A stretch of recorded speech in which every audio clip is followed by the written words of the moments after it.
जय श्री कृष्ण। विश्वरूप में हमने चौथे अध्याय के 9 श्लोकों तक का अनुवादन पढ़ लिया था। आज हम 10वें श्लोक से आगे से पढ़ेंगे।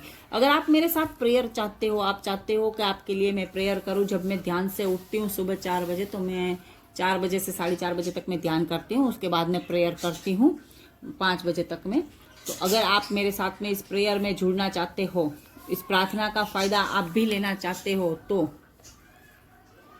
आप कमेंट में जय श्री कृष्ण लिख दीजिए, और जिनके लिए आप प्रेयर लेना चाहते हो उनका नाम लिख दीजिए। अन्यथा आपने लिए लेना चाहते हो खुद के स्वयं के लिए, तो आप अपना नाम लिख दीजिए। चलिए जय श्री कृष्ण शुरू करते हैं। पहले भी जिनके राग, भय और क्रोध सर्वथा नष्ट हो गए हैं और जो मुझ में अनन्य प्रेम पूर्वक स्थित रहते हैं, ऐसे मेरे आश्रित रहने वाले बहुत से भक्त उपरयुक्त ज्ञान रूप तप से पवित्र होकर मेरे स्वरूप को प्राप्त हो चुके हैं। हे अर्जुन, जो भक्त मुझे जिस प्रकार भजता है, मैं भी उनको उसी प्रकार भजता हूँ, क्योंकि सभी मनुष्य सब प्रकार से मेरे ही मार्ग का अनुसरण करते हैं।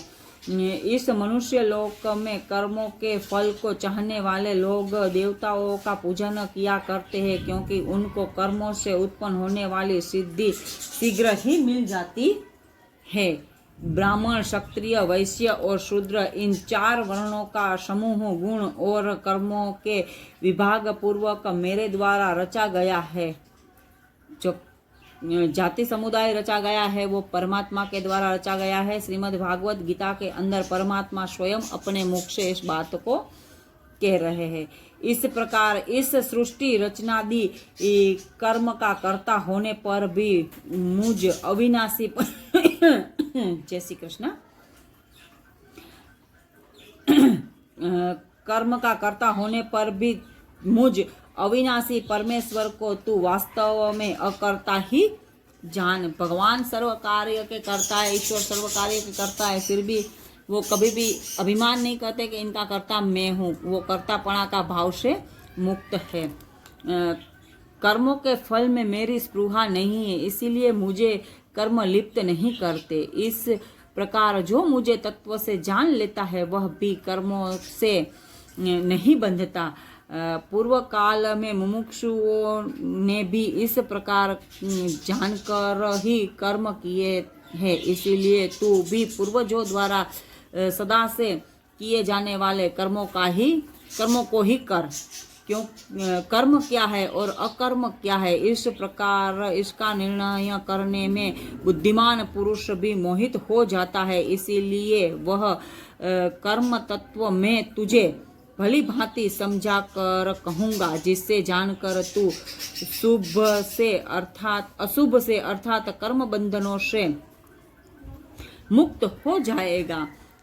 कर्म का स्वरूप भी जानना चाहिए और अकर्म का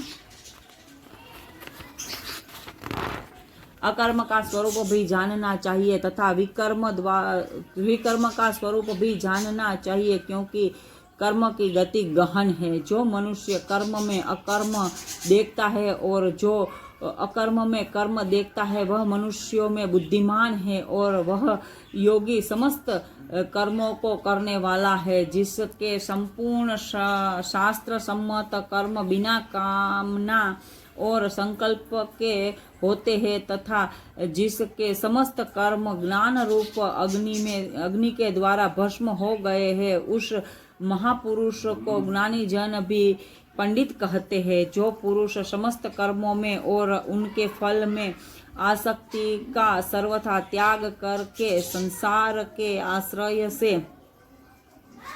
रहित हो गया है और परमात्मा में नित्य तृप्त है, वह कर्मों में भली भांति बरतता हुआ भी वास्तव में कुछ नहीं करता। जय श्री कृष्ण। आज हमने 10 से 20 श्लोक का अनुवादन पढ़ा। अगर आप गीता जी का प्रचार प्रसार करना चाहते हो और मेरी मदद करना चाहते हो, तो इस वीडियो को ज़्यादा से ज़्यादा शेयर कर दीजिए और मेरे चैनल को सब्सक्राइब कर दीजिए। जय श्री कृष्ण।